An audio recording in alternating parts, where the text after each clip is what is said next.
Hey everybody, what's going on? Welcome to The Normal Nerd Show, the place where I discuss some of your favorite anime and manga, review both live action animated movies, and American comics and cartoons as well, and so much more. I am your host, the one and only Mr. A.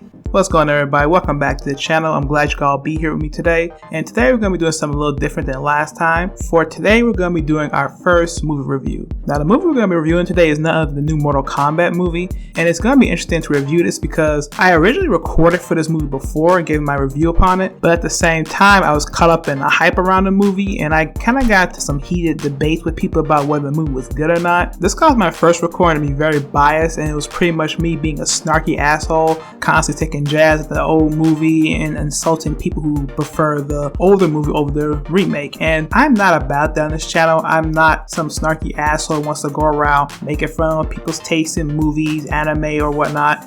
Because realistically, you're gonna like what you wanna like. If you don't like what I like, that's fine. I won't give you shit for it. So I decided to delete the old recording and make this brand new one, explain the movie and how I feel about it personally. So sit back and relax, folks, because we're about to review the Mortal Kombat movie 2021. Now the movie starts out where I can assume be ancient Japan, where a man named Hanzo is enjoying a quiet life with his wife and 2 children. While his wife is tending to the fields one day, Hanzo decides to help her out and go get some water to help her with the field. While he's away, Hanzo's family is attacked by a group of assassins known as the Lin Kuei, led by a man named Bihan, who has a particular grudge against Hanzo. The Lin Kuei managed to kill almost everyone in Hanzo's village, with Bihan killing both Hanzo's oldest son and wife. But before his wife is killed, she managed to hide her and Hanzo's infant daughter away before Bihan arrived. Hearing his wife scream of agony, Hanzo rushed back to his village but is ambushed by the assassins. He manages to easily kill the subordinates, but he's too late to save his wife and son, who have been frozen to death by Bihan. Both enraged and devastated by the loss of his wife and son, Hanzo goes hunting for Bihan and ends up fighting him in the forest. The 2 men begin to duke it out in the forest, and at first they seem to be evenly matched, but Bihan soon gets the upper hand on Hanzo and ends up stabbing him and killing him with his own blade. Believing Hanzo to be dead, Bihan leaves the body of his rival in the forest, but Hanzo's not dead. Hearing the cries of his infant daughter, Hanzo struggles to get to his feet and begins to limp his way back to his home. But right before he gets there, he actually pulls out the blade in his shoulder, which causes him to bleed out, causing him to fall out and eventually die of his injuries, which was like a very dumb move if you ask me.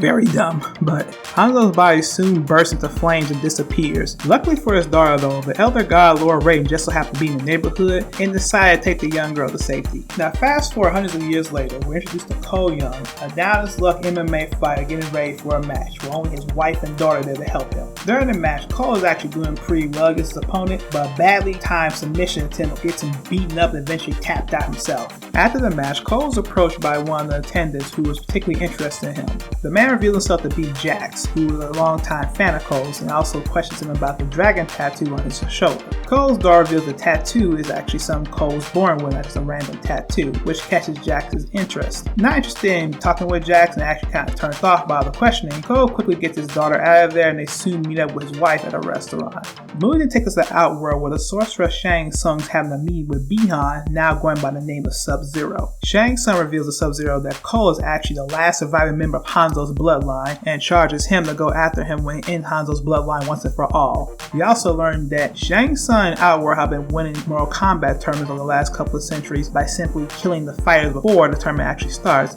thus gaining them 9 victories. And if they win one more victory, Earth Realm becomes part of Out Realm. With his new orders, Sub-Zero soon heads after Cole and his family. While they're sitting down having dinner, it begins to snow, and this is where Sub-Zero makes his move and attacks Cole. But luckily for him, Jax just so happened to be in the neighborhood and manages to get them out of there before things got too hot. While on the run, Jax reveals to Cole he also has a dragon tattoo, and the tattoo is actually an invitation to participate in the Mortal Kombat tournament. But before Jax can explain more to Cole, they're soon cornered by Sub-Zero. See, another way, Jax gives Cole his keys and tells him to get his family out of there, but before Cole leaves, he tries to protest, which Jax is not having. Jax also tells Cole to find Sonya Blade, his partner, and she'll explain more to him about the tournament. With Cole gone, Jax goes after Sub-Zero, but this decision soon comes to bite him in the ass because not only is he easily defeated by Sub-Zero, he also has both his arms frozen and ripped off and is soon left for dead by Sub-Zero, similar to how he left Hanzo for dead earlier in the movie. The movie then turns back to Cole, who manages to get his wife and daughter to safety, but soon departs to go find Sonya Blade. Using information given to him by Jax, Cole manages to track Sonya down, but once he gets to her home, he's attacked by by her and is soon pinned down. Sonya's preparing to kill Cole, but he manages to calm her down and explain who he is and that Jax sent him. Hearing Jax's name manages to calm Sonya down and he takes him back to her home. She explains to Cole that everything she knows about the tournament and how it's basically an interdimensional competition where fighters from different worlds basically duke it out in order for the right to survive. And right now, it's down between Earth and Outworld. She also goes on to explain that both her and Jax are special forces soldiers, and the whole reason they got involved in this tournament is that while they were doing a job down in South America, they were attacked by some inhuman creature that Jax managed to kill, but once he killed it, the creature's dragon mark tattoo transferred over to Jax, which causes Sonya to explain that you can either be born with a dragon tattoo like Cole, or you can kill someone with a dragon tattoo and gain the right to compete in the tournament. Now, Sonya also reveals that she herself does not have a dragon tattoo, which honestly becomes a constant thing brought up in the movie, which annoys me, especially introduced to the next character in the movie. Sonya then takes Cole to meet her prisoner, international criminal Kano, who also is the most annoying character in this movie because the guy doesn't know how to shut the hell up. Like, he talks so much shit to where you want to jump through the screen and punch him to get him to shut up. Like, I just hate this guy so much. But moving on, Sonya explains to Cole that the reason Kano's are prisoners because she needs him because he has information about the location of Lord Raiden's temple, which is be the key to them finding everything you know about the tournament going forward. Kano also has the dragon mark tattoo, but he's not interested in helping Sonya or Cole because despite having the mark, Kano is not a good guy whatsoever. He's an asshole. Kano begins to insult both Cole and Sonya, and being fed with his bullshit, Sonya prepares to torture Kano and get the information she needs. But before that can happen, the group is attacked by a reptilian creature that camouflages itself and infiltrates Sonya's home. At first, they're having a hard time fighting the creature, but with some help from Kano, they manage to kill the creature, with Kano landing the final blow, which only bolstered the man's ego. Kano's about to escape, but Sonya manages to make a deal with him, and he agrees to help them get to Lord Raiden's temple. While traveling through the desert to get to Raiden's temple, Kano once again proves why he's the biggest asshole in the movie by making fun of Sonya constantly for not having a dragon mark tattoo. Sonya gets fed up with his bullshit, and the two start getting into a little bit of a tussle, with Sonya easily winning the exchange.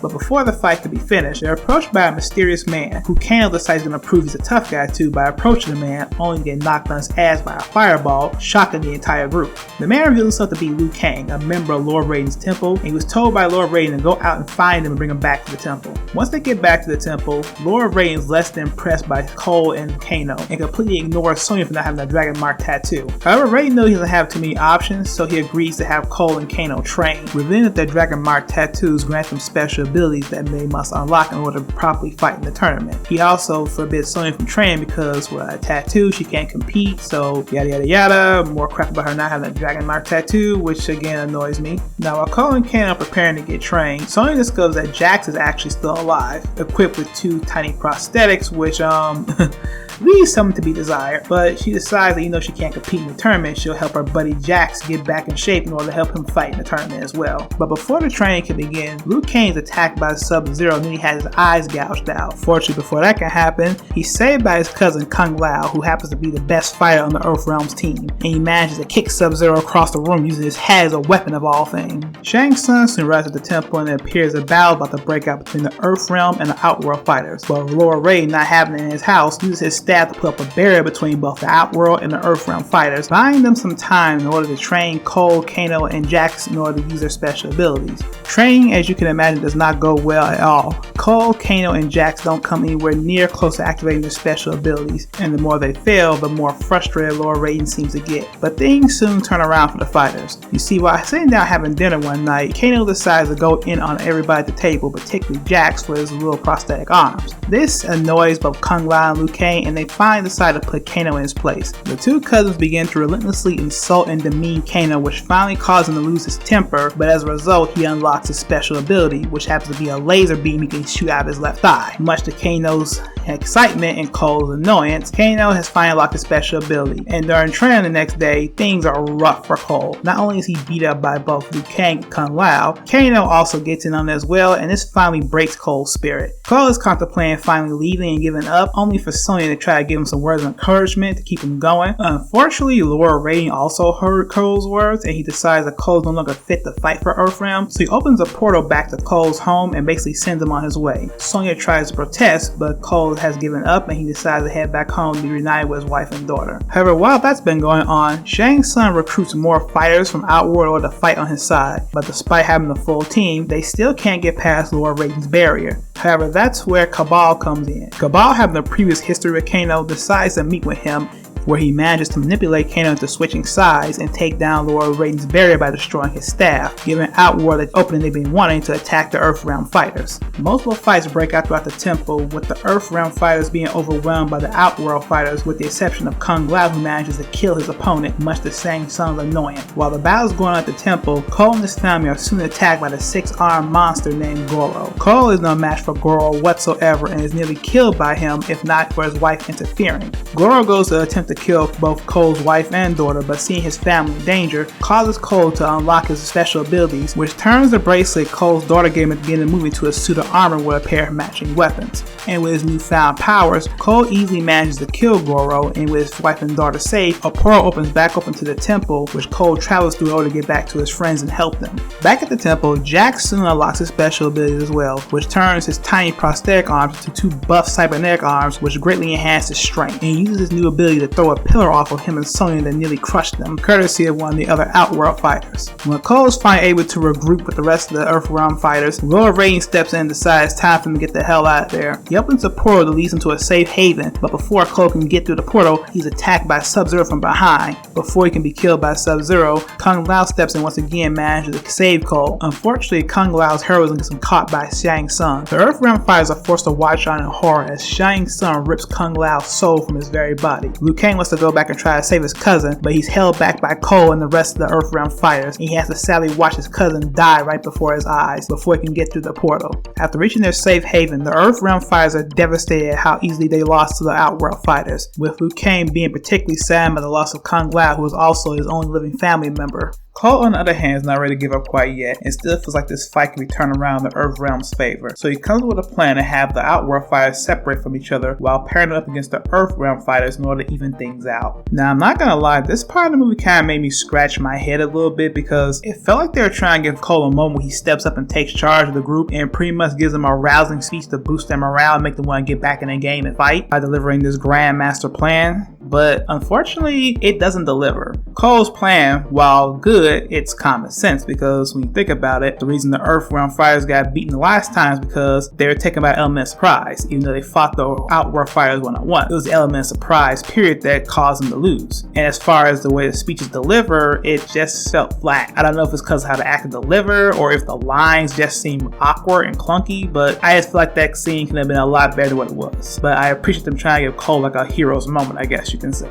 So with the plan set, the Earthrealm fighters are split up and they take on the Outworld fighters once again. Liu Kang and Jax are able to successfully kill both Raiko and Cabal with relative ease. Sonya and Kano are transported back to Sonya's trailer, where they pretty much get into like a very crazy brawl where Sonya pretty much throws everything but the kitchen sink at Kano. Things look bad for Sonya for a quick moment, but thanks to a well-placed guard, she's able to finally kill Kano, and as a result of killing him, she not only takes his dragon mark but takes his powers as well, finally earning her spot on the Earthrealm team, as well as gaining the ability to shoot laser rings out of her arms, which are pretty cool. She also puts these rings to good use pretty quickly because when she gets back to the temple, she sees Cole is having a hard time dealing with Melina, so she decides to step in herself and she takes out Melina pretty quickly too. While the other Outworld fighters dead, that leaves only one fighter left. That's none other than Sub-Zero. But if we all remember, Sub-Zero is a treacherous bastard and nowhere near an honorable fighter, so to tip things in his favor, he kidnaps both Cole's wife and daughter and uses them to bait Cole into following him alone, which Cole does, like an idiot. They end up back at the arena where Cole had his first match at the beginning of the movie, and he sees his wife and daughter frozen to the cage. He tries to cut them loose, but he's quickly attacked by Sub-Zero. Cole is no match for Sub-Zero whatsoever and is easily having his ass handed to him. He tries to stab Sub-Zero with a special blade Lord Raiden gave to him, but Sub-Zero easily takes it out of his hand and is about to stab Cole with it, but again, this is no ordinary blade. This is actually the same blade that Sub-Zero used to kill Hanzo with, and by grabbing hold of this blade, Hanzo's able to send Sub-Zero from the depths of hell, and as a result, he's able to rise up from the dead as the undead Spectre going by the name of Scorpion, one of Mortal Kombat's most iconic characters. Hanzo's able to pull Sub-Zero away from Cole by using his classic get over here move, and the two ancient rivals begin to duke it out once once again. At first it appears Hanzo has the upper hand over Sub-Zero, but the tide soon seems to turn and the two fighters are equally matched and are literally slicing and dicing each other with no one gaining the upper hand. They eventually end up back in the arena with Cole, and Cole, having finally regained his bearings, decides to team up with Hanzo, and together they're able to finally get the upper hand on Sub-Zero and are eventually able to finally kill the Lin Kuei assassin once and for all. With Sub-Zero dead, Hanzo has finally avenged the death of both himself, his wife, and son. Before he departs, he gives Cole his respect and trusts him to keep the family bloodline going, since he can't do it himself anymore because, he's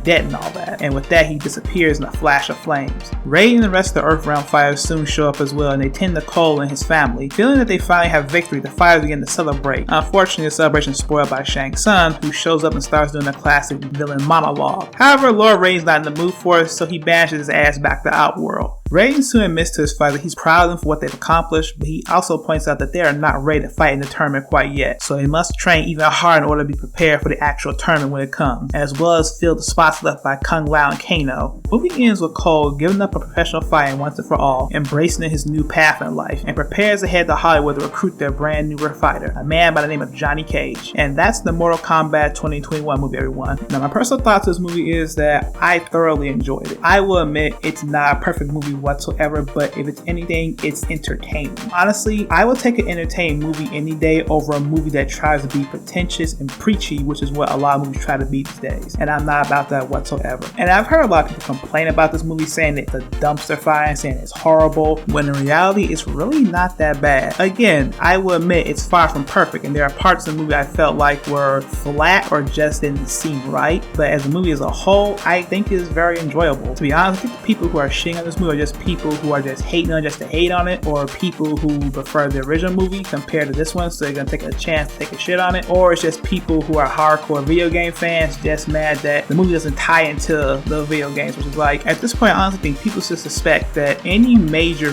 video game, comic book, or manga series that's adapted to a live action movie is not going to follow the continuity of the books and movies. There might be elements from the source material in the movie, but you gotta remember, these are different writers and creators writing this movie for the sake of writing a movie. They are not all gonna be fans of the series. Most of them working on it are not fans of the series. They have no idea what it is until they start working on it. And sometimes that works out well. Look at the MCU. Most of those movies have nothing to do really with the comic books, but it still works. Other times it sucks, like with the Resident Evil movies or the Dragon Ball Evolution movies. It really depends on who's writing and who's working on it. But Mortal Kombat 2021, I feel, is at that point where you're like, it's off to a good start. Again, it's not perfect. Some of the dialogue is a little dry or just not there whatsoever. And again, I don't know if it's because of the actors or the dialogue itself. The action is on point. We get to see characters who we didn't see in the original movie, like Melina, Cabal. We also get classic characters like Liu Kang, Jax, and Sonya in there as well, and introduction to a new character in Cole. But at the same time, I hope in the next movie, if there is one, I really hope there is another one, that they improve upon the parts that were lacking in the first one,